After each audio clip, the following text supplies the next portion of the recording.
Florida Live starts now.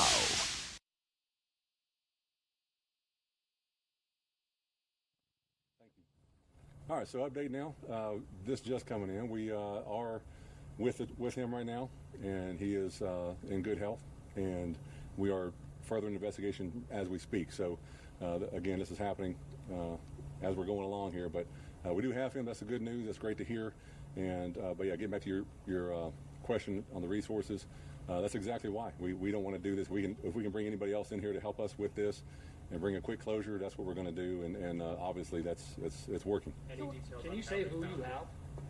Caden has been found, and any details on how they found him, where they found him? Nothing yet. Yeah, she just told me that we have just found him, and he is alive and well. So safe and sound. That's the word for Caden Spate, the 17-year-old reported missing last night out of Marion County.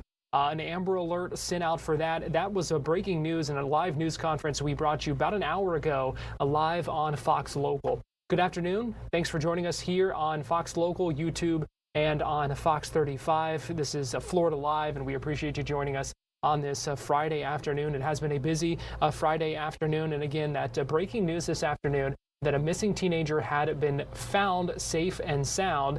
But interesting circumstances surrounding this after this was believed to be a reported abduction or kidnapping. But investigators coming out today and saying that the evidence did not back up that claim. And then in the middle of that news conference, as you saw just a moment ago, getting the news that the teen had been found safe. Here, though, I do want to play for you just a couple of minutes as the Lieutenant Paul Bloom from the Marion County Sheriff's Office talks about some of what they found in this investigation that led them to question the original reports of this, what had been reported as an abduction.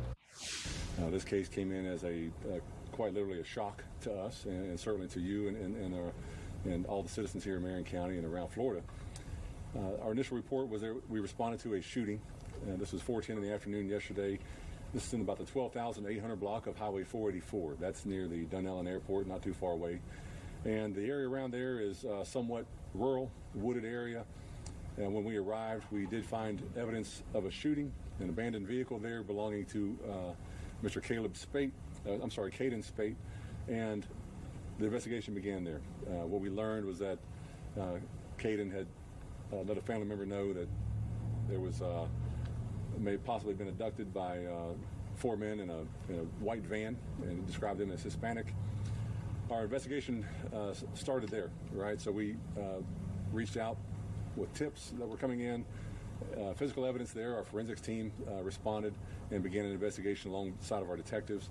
And what we learned through that investigation, and this is going again over all through the night and into this morning, is that the shooting or the abduction by some folks in a van, that was unfounded. That is we've not been able to verify that at all, and in fact confirm just the opposite.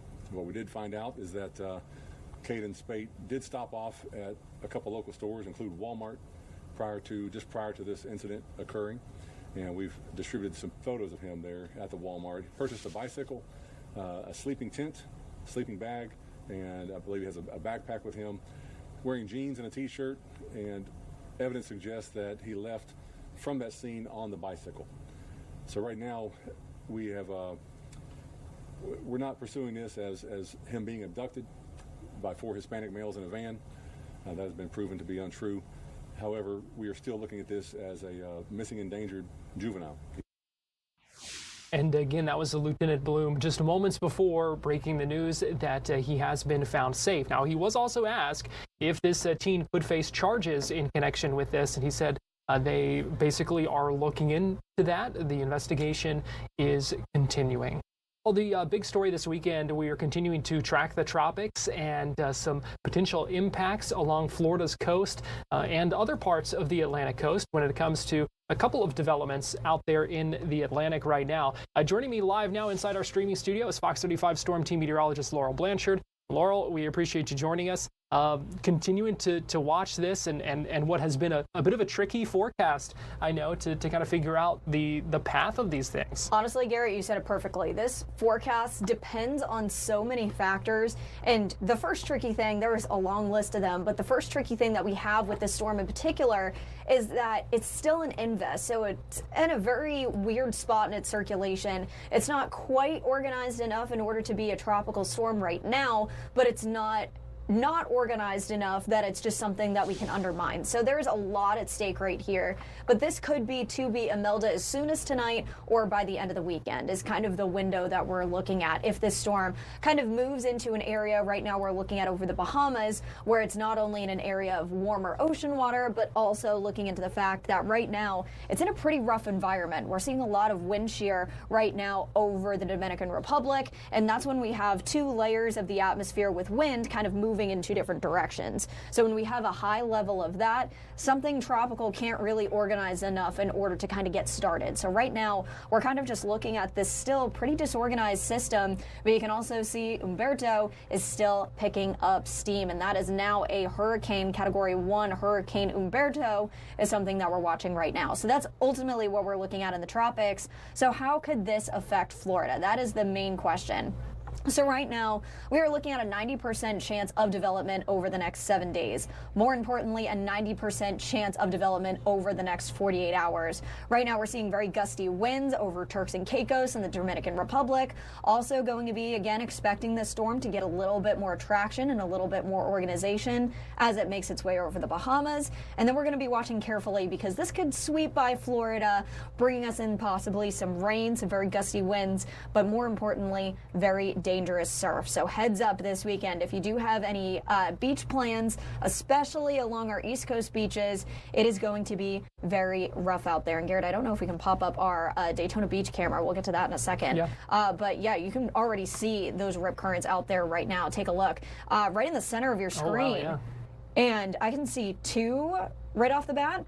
So water is already very dangerous out there. We have a high risk of rip currents today, and as we head through the weekend, it's only going to get worse. But yeah, you can see right in the center of your screen, that kind of smooth area of water, that's a rip current right there. So it is very dangerous. Apparently these rip currents out there today, very strong. Yeah, very defined. Just looking at it from our camera here, like you said, in at least two spots, two, maybe three there that you can see pretty easily. Yeah, and if there's already strong right now, as this system is making its way up the coastline, these things are only going to get stronger. There's not really a way that they can calm down and then pick back up in strength.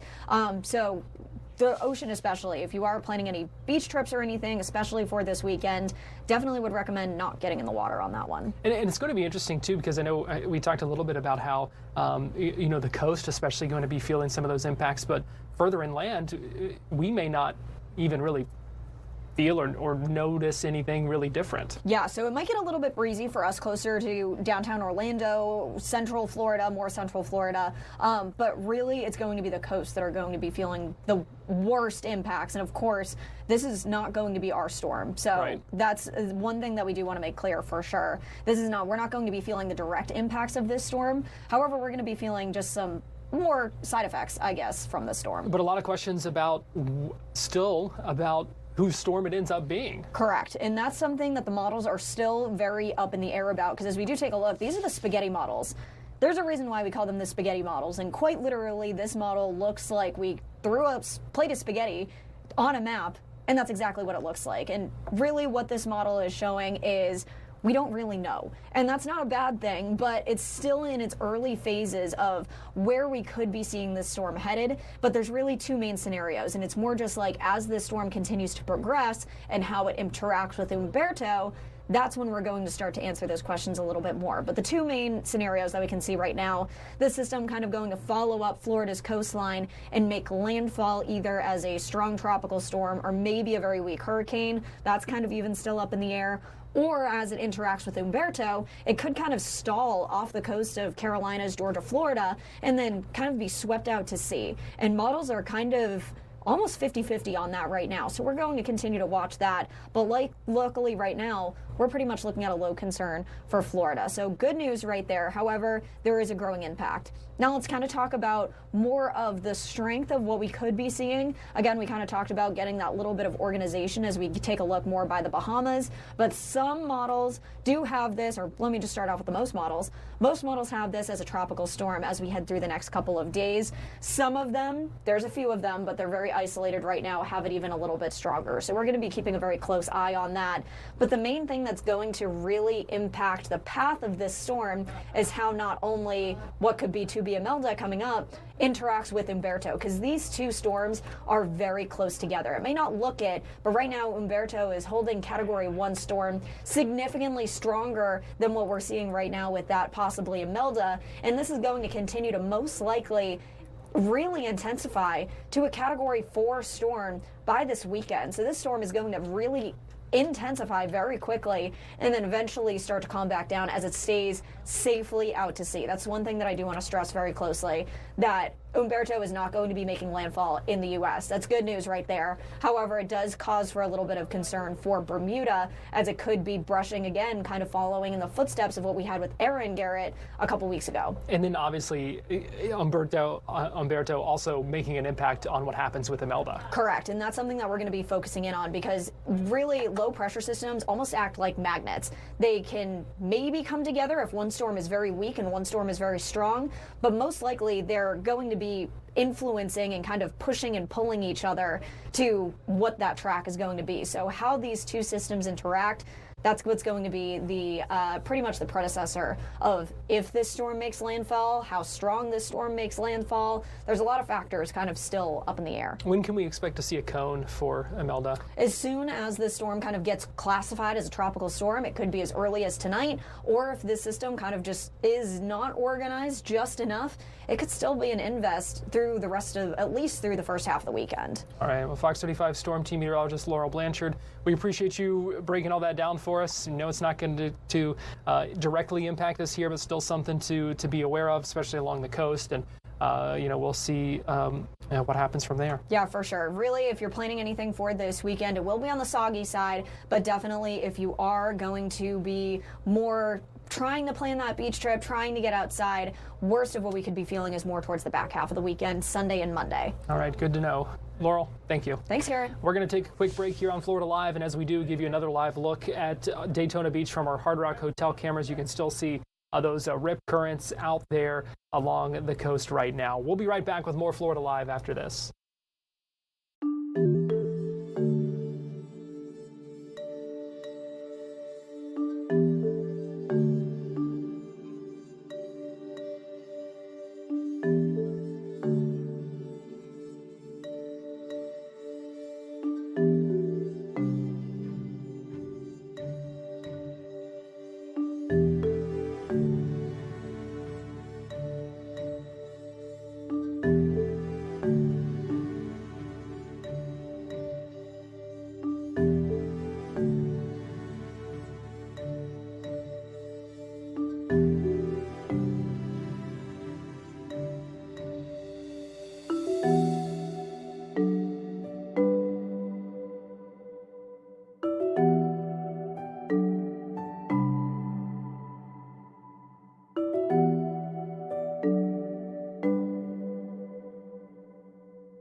Live look right now at Daytona Beach from our Hard Rock Hotel camera on this Friday afternoon. Welcome back into Florida Live. I'm Garrett Weimer, and thanks for joining us. Do want to let you know that at the bottom of the hour, we're expecting to hear from Governor Ron DeSantis, Attorney General James Uthmeier, and the Deputy Director of ICE holding a news conference in Tallahassee where they are going to be talking about these 287G agreements that between state and local law enforcement and the feds when it comes to immigration enforcement. We will try to bring that to you live when it begins. Again, it's expected around 2:30. Those news conferences often run late, so we will see when that begins, but we'll bring that to you live here on Florida Live. It is time now for our Tampa Connection, and for that we go to Fox 13 digital content producer Nancy Gay, who joins us live now from the Fox 13 newsroom. And Nancy, good afternoon to you. Good afternoon, Garrett. Well, it's hard to believe that 1 year ago today, Hurricane Helene devastated many communities across the Bay Area. And while great strides have been made since the storm, recovery efforts are still underway across many counties. Earlier this morning, St. Pete Mayor Ken Welch held a press conference and explained how far the city has come since Helene and what still needs to be done in the future. Welch noted that it will take years to recover, not only from Helene, but also from Hurricane Milton, which hit a few weeks after Helene. And some areas were also impacted by Debbie last year as well. Now, Welch said to date, the city has secured about $40 million in reimbursement money from FEMA for